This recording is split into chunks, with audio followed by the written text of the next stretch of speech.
I think it was definitely, there was definitely a period of us going like, it is scary and we don't really know what it is yet, but that's kind of exciting. Yeah, And it yeah. ended up being the best experience. Yeah.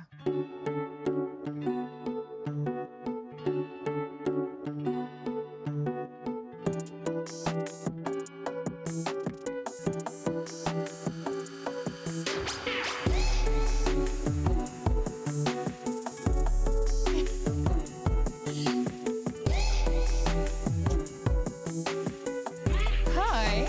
Hi, what are you doing here? Well, I'm interviewing you. Ah, right. I'm interviewing you. How do we start? Okay, let's start at the beginning. It's a very good place to Yeah, start. thank you, Jessie, yes.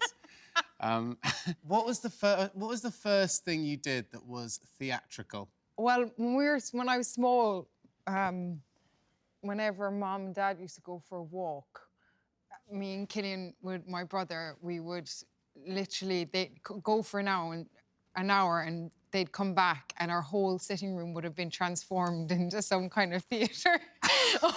All the cushions were taken off. Yeah, yeah. Poor Killian, was like kind of wrangled in to be anything that I wasn't, basically. Did Killian like doing it?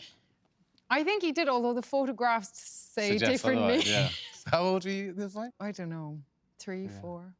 What was your? I actually remember a Christmas where I spent it with my auntie and uncle, or maybe a couple of auntie and uncles, and there was this like, house in the countryside, and we were there, and I was like, I'm going to direct a play. I remember I was playing a guy in a bomber jacket with like a sheepy kind of, it was my uncle's jacket. And I remember thinking, I thought I looked really cool, and I'd made paper cigarettes. What age were you? 21. I'd made paper, I don't know, like maybe 6 or 7, and I'd made cigarettes with a thing, and I was like smoking, and I remember yeah, absolute legend. And the main story was just about me being so cool and smoking. The narrative was loose. Oh, that's cool. Did you play any instruments? I did play some instruments, yes. Yeah. Go on, Jessie. I was in the Gleneagle Marching Band. Exactly. And every Sunday we would march around the car park. And I was a looker, I can tell you that much for nothing. I was like Hagrid's love child, braces, clarinet. Gorgeous. Little... If only Romeo had met her. Yeah. What the story might have been different. Right. Anyway, what was your socials? Well, I was an altar server. Yeah. And I got kicked off the altar for smiling too much. That's really mean. That's quite mean, isn't it? It was really mean. And I remember. And you've been miserable saying, ever since. I was smiling in the presence of the Lord. I can just imagine you, though. Like, you've got the leading role. And then smiling. And you're like looking around at all the audience. Because Mum and Dad and Barney and my brothers, they'd be out on the thing, and I'd be like doing this and going, got a candle, got my candle. Yeah. So that's quite embarrassing, isn't it? No, I think, yeah, well, no, I don't find it embarrassing. I think that the band isn't embarrassing. No, I mean, I did it. I loved it. I liked it. Okay, well, should we just crack on with the acting stuff? What was your drama school audition piece? Do you remember yours? Kate from Taming of the Shrew, I did. Oh, that's good. That's really good. I think, did she tear up a letter or something? Anyway, I had a letter from an ex-boyfriend who I just brought, and I actually tore it up in the audition. So, at RADA? At RADA. That secured the deal, didn't it? That is very good. OK, what's next? Let's see, what was the favourite thing you did at drama school? What was the favourite play you did? We did, in our final year, we did a play about Lee Miller, the art photographer. Oh, yeah. And the wolf photographer. Yeah. And I was Lee Miller. And it was so, I loved it. Well, I loved her. And I just got to, she's amazing. She's amazing, amazing woman and photographer, and like her stories and writing are just so incredible. Yeah, that was mine. What was yours? At Bristol, they do, in the final year, you do like a musical panto. I played Buttons in Cinderella. But then the Shakespeare, so the one you wanted was the Shakespeare term. So you do the Shakespeare or another classic play. And I remember the casting came out, and we all like ran up to the little like staff room place where they put the casting. And we were like looking, and I just saw so we're doing Love's Labour's Lost. And I saw mine, and it was Josh O'Connor, McCarty. And I was like, oh, is it McCarty? And I didn't know the play that well, so I was like, okay, McCarty. Okay, I'm gonna have a look at that. Just going through, couldn't find McCarty. I really can't find McCarty. Then I got this little note in the student area saying, will you come and see the head of acting who was directing it? So I went to see John Hartock, who's brilliant. And I was like, oh, John, I'm really excited, but I can't find McCarty. And he was like, yes, that's because McCarty isn't strictly in the play. And I was like, right, brilliant. How's that going to work? And he was like, so what we're going to do is we're basically piecing like a few one-liner parts and creating this new part. And I was like, right, so I've got 4 lines of Shakespeare in this, like, in the biggest term as far as I was concerned. But he was very sweet, and it was a not a masterclass, but I loved like trying to upstage people. Just like, and trying to put people off. It was great. So that was weirdly the best fun I had. Okay, when you left drama school, Jessie, what happened? That's more like it. That's the bit spirit. of energy. How did you sign with Lindy straight away? Well, I was in a lucky position. I had an agent before I went to drama school because I'd worked a bit before I went back. And I left early and I went and did The Tempest in the Globe, which was my first job. And I mean, it's terrifying your first job out of drama school. You were very good. I saw that. I don't know about that. You were very good. You were brilliant. I really loved that play. And like Roger Allam, who was just amazing. Like a hero in kind of Shakespeare land when you're kind of growing up. And being at the Globe was like, you're like a rock star, but I couldn't even play the guitar properly when that's what it felt like. And every day you're kind of, but it was just such a gorgeous summer. Like it just felt, I don't know, It's quite a big job, first job. Yeah. Isn't it? Yeah. Oh, well, it was great. I had a great time. But I also felt like I was utterly crap every single night. Like you just are thinking, and that feeling doesn't go away. Like even now, just before you start a job, you think, it's been great, lads, but this is me. I'll exit after this one, I promise. If I'm honest, I had a funny time at college. I loved being back at RADA, and I had worked, and I really loved being around people my own age, and being naughty and going to the pub and doing those things. Going to the pub is very important. Yeah, it really is. Still is. Still very important. But in my second year, I found it hard, and I nearly left. And then I had a brilliant teacher called John Baskitza. There's always a brilliant teacher, man. There's always one brilliant teacher. And he, I told him I was going to maybe leave, and he gave me this book called Fuck It. And he was like, no, you're not. You got to read this book. And I read the book, and I was like, oh, no, I'm not going to leave. What was your plan if you were going to leave? To just do it, but in the real world? I just got in the second half of second year, I just got huge anxiety and panic attacks, and I was like, I can't be creative like this, because every time I go on stage I'm getting a panic attack, and whatever is happening doesn't feel like it's actually productive here. It feels like I'm getting more and more scared, and it was bad. Like I just felt I didn't think I could do it anymore. Like it was crippling me in every sense, and that's why I nearly left. But John was like, if you leave, it's won. That fear is won if you leave. And so I stayed kind of. Thank God you stayed. I'd have had to play Juliet as well. Everyone really wants to see that. They all want it. The real travesty of the pandemic. Yeah. It was going to be a one-man show. But then after I left, you have moments where you don't have a job, and I don't know. When I moved over to London when I was 17, and nothing's ever given, I've enjoyed the times as much where I've had to just do bread and butter jobs in some shape or form, and know that I was still hungry for the thing that I loved doing the most. But if that meant that in order to do that, I had to go and sell cereal in Borough Market or, you know, work in a shop or whatever, then that was fine. But I always knew that it was a means to feeding something that Yeah. I believed I really just wanted to do for the rest of my life. What What about you? what were the jobs? What were the jobs? What were the jobs you did? Um, You sold cereal. I sold. remember this, I yeah. sold cereal in Borough Market, but I ended up doing that because when I was in the Globe, I would like go basically to Borough Market every day and take free samples. But I was doing it so much, so the They got to know cereal you. woman was like, Why why don't you just work here? And so after the Globe, I didn't have any jobs, so I just ended up selling cereal for a bit. It was great, but it's actually really hard to sell cereal. Yeah, it is hard. Not to me, I love cereal. I loved all my jobs.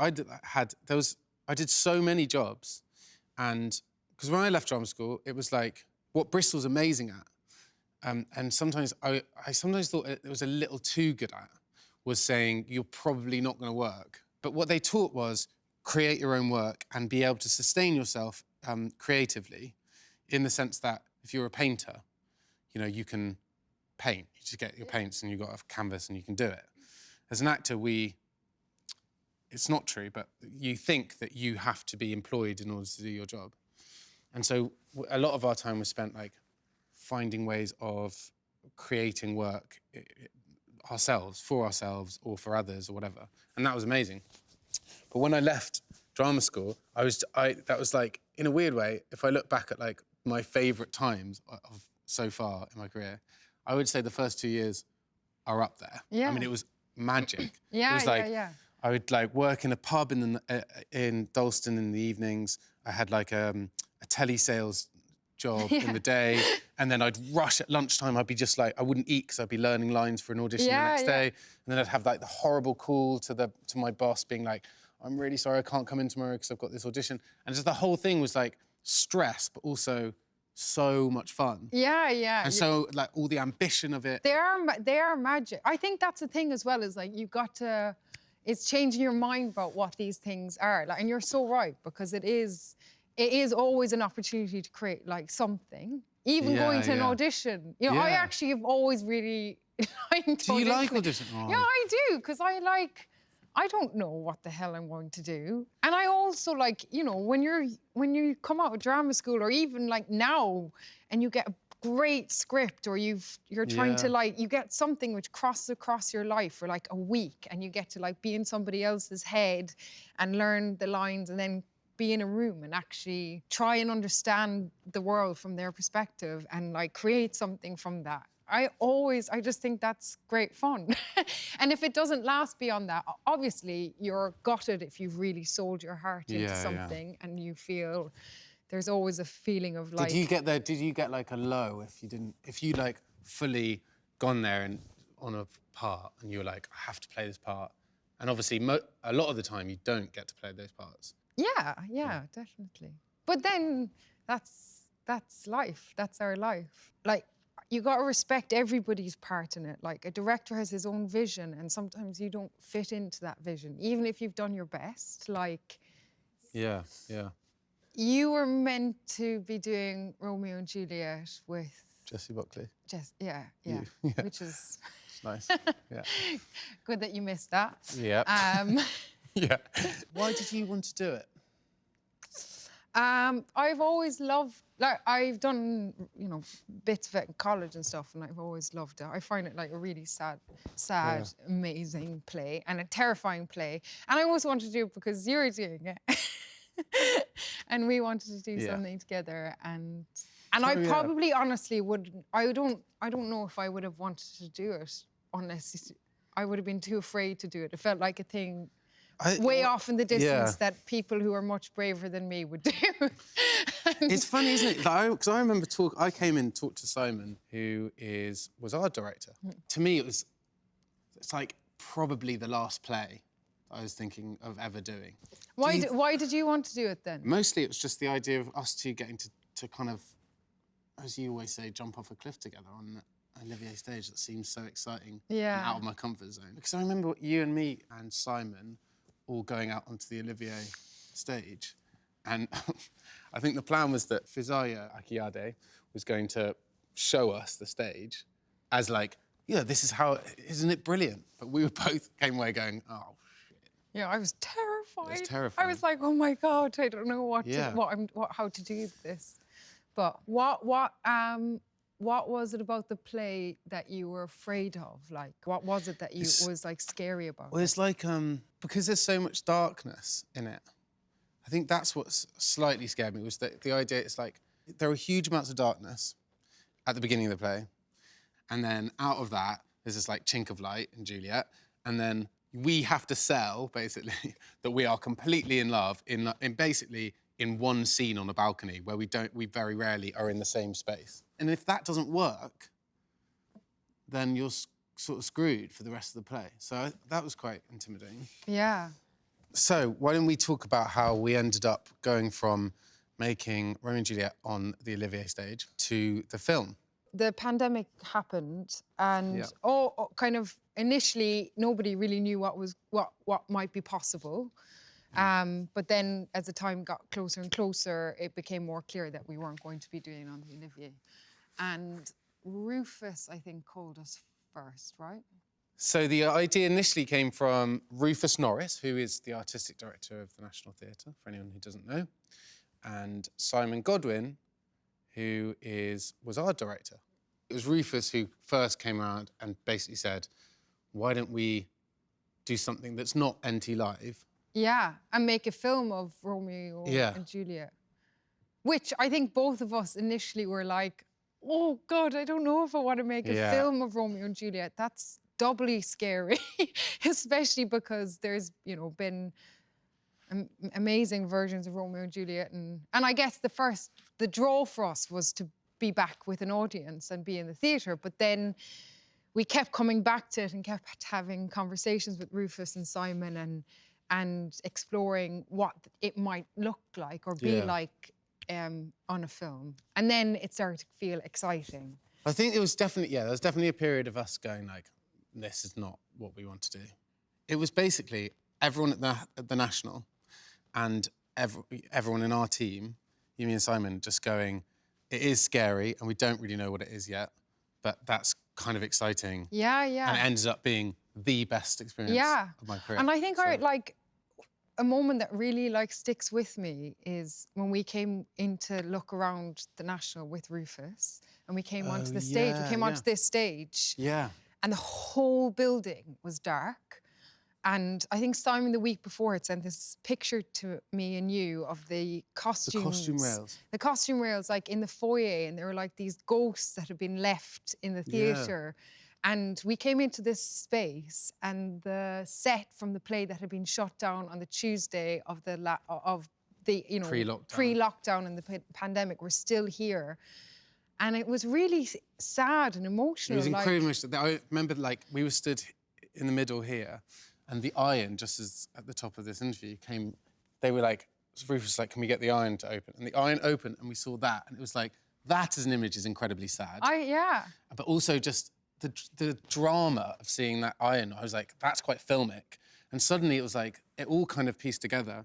And then the brilliance of Emily and Simon to create a script that felt filmic and cinematic. And I think as well is out of 2020, we can make something which is a photograph of this moment in time where a place has been dark and we're bringing it back to life and light again, against the odds. Again, at the end of it, I was like, this is terrifying, but it'll never happen really again. Excited. It'll never happen again. Or hopefully, it'll never happen again. But also just that special feeling of just every single person from every department just feeling like we are the ones we're the only ones that are keeping this, who are in this building and keeping stuff going. Yeah. It's so exciting. And we felt that during the whole of filming as well. There was a different energy and sense. People were, well, firstly, for the first time, these two kind of titans of storytelling were coming together, like a film team and a theatre team, and sharing a space and sharing a way of telling a story.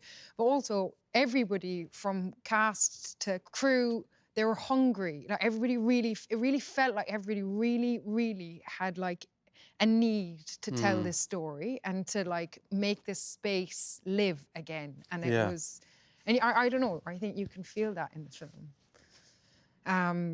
How do you think the pandemic will affect the arts and theatres? I mean, a lot of it is. I mean, it's already affected it in a negative way, insofar as like, you know, particularly regional theatres. I guess to like be sort of glass half full, I suppose like it's in some ways there is a potential for it to be really exciting. And I don't know if you remember, but Rufus came in, I remember, on our first day and said, but the moments in history where theatre has changed have all come from moments of depression or moments of political or social change. And it's lit a fire under the kind of art scene and stuff's changed. And our experience of making Romeo and Juliet, although it's a film, it was theatrical, it was on a stage, it felt like we had to think about a new way of telling stories. All those actors and like creatives who've come out of film school or drama school in the last year are gonna be like burning to like make work and to be on a stage and create theatre. And so, Yeah, what do you think? I think you're right. I think there's like it's been really, it's really sad to be here and like see nobody here. You know, Yeah. this place is what, like, the joy of what live theatre is when you're doing a play and you spot somebody's face in the middle of an audience, and you could literally just be you and them and nobody else. And when you have nobody's face looking back at you out there, that you know, that's what we live for, is like to touch people and change people and make people feel something. And so when you don't have that, there is that hunger and that burn to like do it again. But I agree that I feel excited, and I feel like Romeo and Juliet was so exciting because it felt like the very thing which we've been doing all our life, which is using our imagination to tell a story, was in a way what led us into actually making the film of Romeo and Juliet, because we had to use our imagination to find a new way to tell this story. And that's what I really hope on the other side of this pandemic, is that that hunger and that need to find a new way to use our imagination to create a new world for us all to step out into after this, and actually, heal and make a difference, is really exciting. And I think there's going to be a really exciting art out of think this. so. I also think like art is inherently political and holds like a mirror up on society, and I feel like we have missed it so much. And in particular, in a time where I guess trying to understand and translate our experience, our human experience. Yeah. Like I feel like there's such a hunger for that, and places like theatres and art galleries and cinemas. These are the places where they're like cultural temples where we can kind of explore those questions. I just feel like it's bubbling, and underneath there's like constant, all those chats that Yumi and Simon are having. They just feel like, there's so many ideas, so many ways of how do we express what we're experiencing now. Yeah, and I think we've all been so starved of a connection with each other. And yet we've been all part of something so universally communal for the first time in our life. Yeah. That actually, on the other side of this, that charge and that need to reconnect with each other and share what we've gone through, and also what we're going to come out on the other side of it and go through again, is really beautiful. And we've been all incredibly vulnerable with each other this last year and a half. We're awake again to each other, and I can't help but think that's a good thing. Yeah. Will you always want to come back to theatre? Right, yes. Yeah. Oh, good. Will you? Yeah, no, definitely. I think like the last play I did was at the RSC, and that was like 5 years ago. And I always remember older actors explaining that, who were doing lots of film and television, saying, you have to check in on theatre. And it's like, they'd have different time frames. It'd be like, every 3 years I have to do a play, or every 2 years I have to do a play, or every 4, or whatever. And it was about like, just checking in on the craft, on the actual, like, the work. There is something about, at the heart of it, the immediacy of theatre that you don't necessarily get on film and television. I think I'll never not want to do that unless I start to freak out. Oh, it's magic. But it is magic. And also even the freaking out bit is magic. Yeah, So, yeah. Like my favorite moment in the theatre is just before a play starts. Like that little tiny moment where an audience is like a beehive and you hear all these like sounds, and then on like between them they make a contract to just go silent, like before a curtain's Yeah. even gone up. And it's like that, it's those bits of magic that you know you're going into something together with a group of people. And I will always want to come back to theatre and like feel like there's nothing like being live with an audience like that. I always thought it was like, you know, if you ever watch tennis, and particularly at Wimbledon, where the ball goes up, and it's basically this point, so the ball goes up, and just before it travels down again, it pauses. Yeah, yeah. And there's this like moment of like, of a but, and you can hear, there's like everyone's quiet as the tennis player throws it up, but there's this like even deeper sense of quiet and that Yeah. moment of just like, just before impact. And I always felt like it was like that when you're waiting the wings to go on, and it's just like an in breath in unison between Yeah, everyone. yeah. It's like a contract that we are going to share a story together. Yeah. Jesse. Oh, okay. You're rubbish at this. No, but I like doing the. We I just like playing laugh. the interviewer. Like, Let me just play the interviewer. okay, okay, okay. Hang on. No, I'm just going to do it now. Jesse, what's the difference between? Is there a difference between acting on camera and acting on the stage? Yeah, I guess there is. The main difference is that on stage you've got, you know, 100 or 1,000 people with you in a moment. And in film, it's much more intimate. You know, I approach a character the same way, whatever the medium, whether it's a film or a theatre or a song or whatever. You know, it's like you're trying to get to the core of this human being and tell that story within a story to the best you can. I mean, there is a difference. There's a technical difference, isn't there? Insofar as Yeah. you've got a microphone, so you don't have to project your voice. But beyond that, like the heart of it, it's just like responding to another person. Yeah, it's a relationship. It's a relationship, so you're just doing the same thing. Yeah, yeah. But I also think that like the most magic moments in a theatre, or like if you go to see a gig, I remember going to see Nick Cave play in Victoria Park, and it was like watching a magician.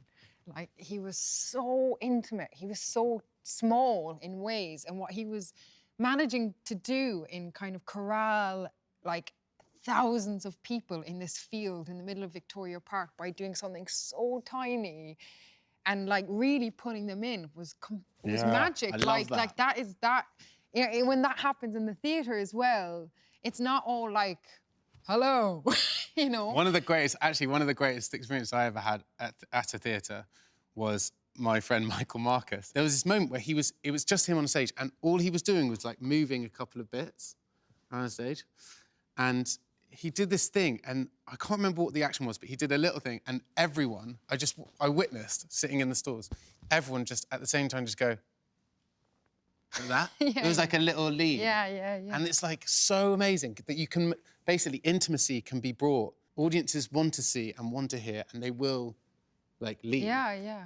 So sometimes that can be really magic. Yeah, and it's it can be the same and opposite on camera. Like, and even with Romeo and Juliet, like this emotion and love is so massive, and there was a scope to. You had to go to the biggest place in it because it is so big. And I guess our job is always trying to moderate the dynamics within a story and not be frightened of it. Like, do whatever you want. Yeah. As long as it feels like it's being honest. Yeah. Is there anyone that you've worked with that has given you like a piece of advice, or I don't know, something that you've taken with you? Working with you to me was like mind-blowing, and I learnt loads. And there have been like 4 or 5 actors, I'd say, where you go, oh my God, this is like starting again. And that feels really exciting. Like, oh, okay, actually this person's doing stuff in a way that feels completely different and exciting and new. And so it's less advice. I guess it's just like moments. Yeah. You know, like I remember Matthew McFadden and just watching how he operated, how he kind of, you know, the way he interacted with people. It's like kindness. And Jerome Flynn was like amazing. Johnny Flynn, I loved working. There's so many. Like kind of everyone that I work with, I get really excited about. But what about you? Do you have someone that's like? I have this lovely relationship in my life with Brenda Fricker, and we've never met. And you know, she's a Kerry woman, and you know, growing up watching My Left Foot and just who she is as a woman, I've always just admired her and thought what an incredible actress she is. And about 2-3 years ago, she got my number and rang me out of the blue. And I was like walking just through London, and she was like, "Hello, it's Brenda Fricker."